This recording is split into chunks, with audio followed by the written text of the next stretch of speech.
Hey guys, assalamu alaikum. It's me Muhammad Afaq Khan. اور آخر کار 54 سال بعد آفٹر 54 ایئرز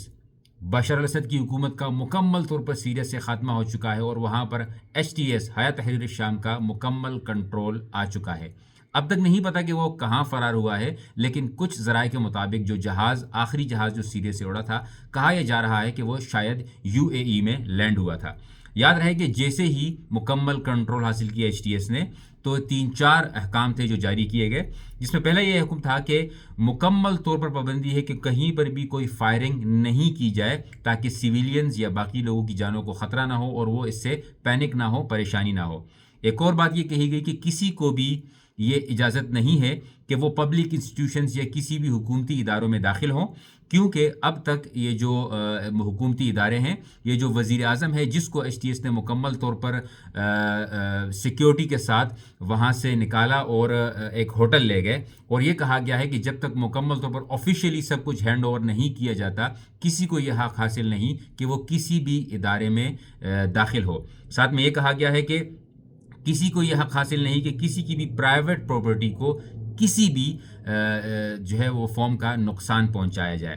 تو یہ جو احکامات جاری کیے گئے ہیں، اس کی صرف اور صرف وجہ یہ ہے کہ تمام کی تمام جو سیویلینز ہیں، جو عام لوگ ہیں، ان کو صرف اور صرف یہ یقین دلایا جائے کہ وہ محفوظ ہیں، ان کی جانوں کو، ان کے مال کو، ان کی پراپرٹیز کو کوئی خطرہ نہیں ہے.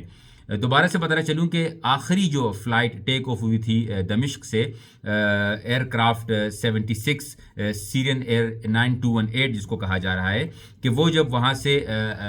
ٹیک آف کی اس کے بعد ڈسپیئرڈ ہو گئی، لیکن کچھ لوگوں نے نقشہ شیئر کیا ہے کہ شاید وہ UAE میں لینڈ ہوئی ہے. تو یہ کچھ چیزیں تھی جو کہ فائنلی 54 سال بعد سیریا کے عوام کو دیکھنے کو ملی ہے. ایک اور بڑی امپورٹنٹ چیز یہاں پر یہ ہے کہ اسرائیل نے اپنے کچھ ٹینکس جو ہے وہ سیریا کے بارڈر کے قریب کر دیے ہیں، اور اس کی وجہ یہ بتائی جا رہی ہے کہ وہ یہ کہہ رہے ہیں کہ ہم نہیں چاہتے کہ یہ جو HTS ہے وہ اسرائیل کی طرف بڑھ جائے، تو وہاں پر انہوں نے اپنے ٹینکس جو ہے وہ لگا دیے ہیں. ہم ہوپ کر سکتے ہیں کہ انشاءاللہ اس سے کچھ زیادہ خطرہ نہیں ہوگا، صرف اور صرف یہ اپنی سیکیورٹی کے لیے کیا گیا ہوگا، جس طریقے سے عراق نے کیا کہ وہ نہیں چاہتے تھے کہ ہماری طرف کوئی چیز سپل اوور ہو جائے، جس طریقے سے جارڈن نہیں چاہتا تھا کہ ہمارے بارڈر کی طرف کچھ آ جائے. اور یہ ایک عام سی جو ہے وہ پریکاشنز لی جاتی ہے کہ جب بھی کسی ملک کی یا دو ملکوں میں جنگ چھڑتی ہے یا وہاں پر کوئی حالات خراب ہوتے ہیں، تو باقی جو پڑوسی ممالک ہوتے ہیں وہ اپنے بارڈرز کو مکمل طور پر محفوظ کرنے کے لیے کچھ نہ کچھ اقدامات ضرور کرتے ہیں. ڈونلڈ ٹرمپ کا جو ٹویٹ آیا تھا، اس میں انہوں نے یہی کہا تھا کہ بھائی ہمارا اس سے کوئی لینا دینا نہیں ہے، ہم کسی اور کی جنگ میں نہیں جانا چاہتے ہیں. یاد رہے کہ ڈونلڈ ٹرمپ کی پہلی بھی یہی ایک پالیسی رہی ہے، وہ ہمیشہ سے یہ کریڈٹ لیتا ہے کہ افغانستان کی جنگ ختم کرنے میں بھی